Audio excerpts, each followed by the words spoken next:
there's a bluish light in the middle of the room, about a foot away from the body, that appears in the air, and then this device is held there until the bluish light disappears. I've personally observed treatments of terminal cancer. Terminal cancer takes about 10 sessions. Lyme disease takes about 6 sessions, and everything else takes less. The session is about 20 minutes. It's done every other day. These instruments are already out there, so we're already living in this time. It's not like something that's going to, and this is approved by the German authorities, by the German equivalent of the FDA. So this treatment, you observe this treatment in Germany or the U.S.? I observed it in Germany. Okay. Yeah, no, it will not be allowed here in the U.S. Okay. Not for a while. But what I'm saying is other countries, where the application of energy medicine is already in full swing, approved by the authorities there, and there's an increasing number of practitioners turning towards those tools. In America, with the masters in biochemistry, there's no other country, I think, that has that much knowledge and that's much accumulated knowledge and science in biochemistry as the U.S. has. But we also got stuck in that, forgetting to look over the rim of our bowl and seeing that there's a whole other types of medicine practice in other countries, and they are becoming increasingly effective. I'm not exaggerating. I saw interviewed in the waiting room of 2 physicians that use this Russian equipment. I interviewed 20 patients that had terminal cancer when they entered the treatment, and 18 of them were considered cured. This weren't 5-year cures, but they were cures several months after the treatment. They had all the MRI scans done, all the cancer markers done, and was absolutely clean bodies, completely negative after just a few treatments. We've never seen anything like that here. So yes, energy medicine is coming, and it's maybe not coming in the U.S. Very fast because we have so many special interest groups here. And as you know, the FDA has become a policing arm for the pharmaceutical industry, repressing any other method or tool that comes along in very vicious and violent ways. But, the rest of the world, as it is moving ahead, there is international competition, and eventually we're going to be forced to open up to energy medicine, whether we want to or not.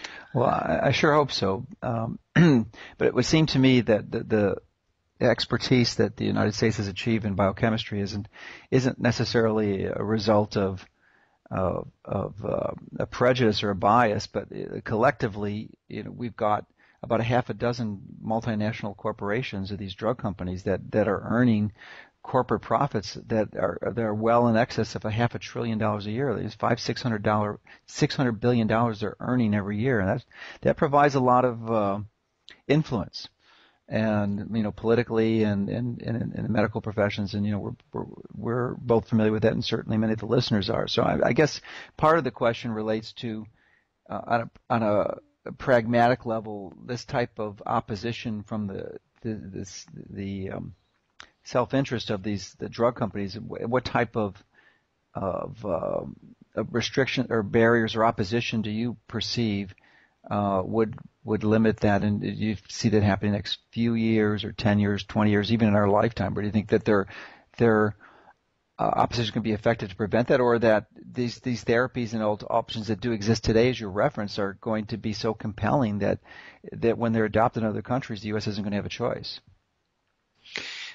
Well, there's 2 aspects. One aspect that I'm personally aware of in a rather painful way is that there was an attorney firm hired here on behalf of Big Pharma to go after energy medicine in the U.S. and is one of their key pieces to create a lot of intimidation in this field. They arrested and jailed last year a 71-year-old couple here in Seattle that were helping people by treating them with the Rife technology.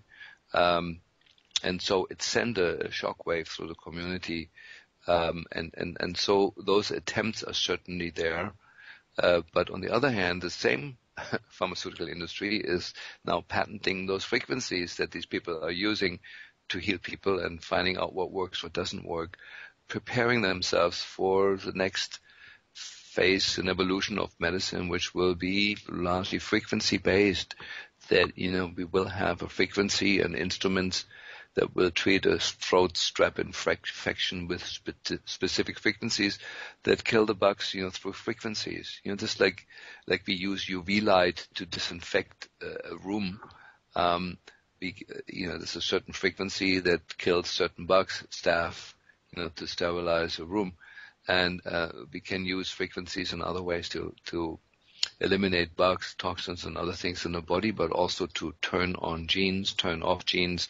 That will all be coming, and there just will be enough international pressure that we in the U.S. will also move along with that, when the time comes, when there's too much success on the other side. It's the same like with the car industry. Just to give that example, sort of the car industry in the U.S. was completely asleep, for decades, until the Japanese cars and the German cars were taking it all over. And then somebody in there made the decision, okay, now let's catch up and build decent cars for these people also. And there was just always that lag time. Mm-hmm. And it's going to be the same. It's going to be the same in our field. And hopefully Big Pharma is not going to be too vicious to us small people here that are pioneering sort of the way out of the use of pharmaceuticals into the field of using physics rather than biochemistry, not for everything, but for a lot of applications. Sure. Well, it's interesting and exciting to see that come in, and our site and your work certainly is helping accelerate and catalyze that process. But one of the reasons I started the site is to decrease that lag time between the incidents, the time that is actually learned and discovered by the researchers or the clinicians, and widely adopted or accepted by the traditional medical community, to decrease that time from decades down to years or months even. And I think we've been successful in many cases, but certainly we've got a long way to go. Now, the benefit of, I guess, learning this material is that you don't have to wait until it's widely adopted. Right now I think we're in the, Schopenhauer has those principles. He was a German philosopher from a few hundred years ago, of course, that said that that says all truth goes through three different stages. First, it's violently opposed. Well, that's the second stage, but the second stage is violently opposed, and then it's widely adopted as truth. So we're probably in the second stage now. As first stage is ridiculed, and then it becomes violently opposed, and we're in the opposition stage at this point. But eventually will be. I think truth inevitably will come to the surface, and that's what we're doing. But the point of this comment is that if you're a clinician or if you're a patient, you could find a clinician, encourage them to start exploring these energy diagnostic modalities, because I love traditional objective diagnostic testing. It does help us. I mean, I use blood tests all the time. I mean, it's a really solid test, and it's not an either or. I mean, and I've taken friends to your clinic, and you do both of the things. It's not just use one or the other. Use both, but to not utilize the energetic diagnostic component, and for everyone listening, we've been doing this in our clinic for over a dozen years. I mean, any patient who comes to our clinic, we use this energy diagnostic intervention, and you could use it with instruments. We happen to use Dr. Klinghardt's autonomic response testing, or ART, because we found it to be consistently useful and help us identify areas and issues and prioritize things, because you can have a dozen things going wrong with you, but if you don't know the sequence and the order to address it, I mean, do you take out your mercury fillings first? Do you address the wheat allergy? Do you address some lead toxicity? So these are all things that you can prioritize with energy diagnostics. And I guess the point is to encourage people to explore these, and certainly to consider your system as a way. I mean, it's certainly going to take some time, effort, and energy for them to fly out to Seattle or to Germany if they wanted to take the course there and learn this. But it's going to be less expensive than some of these machine instruments, which cost over $10,000, $20,000 in some cases.